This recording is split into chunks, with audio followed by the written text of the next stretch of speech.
You've probably seen it 100 times before.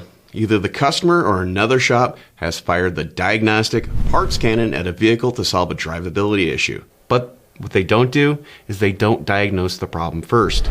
It may start off with just replacing the plugs, then the distributor cap, wires, and even the rotor. Next, they may move on to the alternator, and then the fuel pump. Here, what happens? Well, either the customer gets scared and they go to another shop, or the customer brings it to you to solve their issue because it's getting either way too expensive or way too hard to work on. Probably one of the most profitable things that you could sell at your shop is diagnostic labor. Diagnostic labor can help cure the problem and create a satisfied customer on the first go around.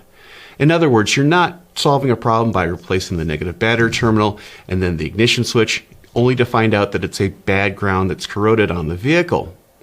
Parts suppliers, they do not like the parts cannon. Why? When you fire the parts cannon at a vehicle, chances are they're going to have a return. And a return costs a parts supplier a lot of money, and it gets you a bad reputation with your local jobber or parts store.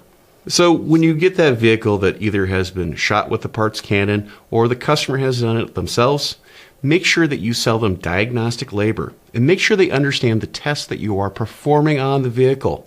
Then come up with an estimate that cures the problem the first time around. I'm Andrew Markell. Thank you very much.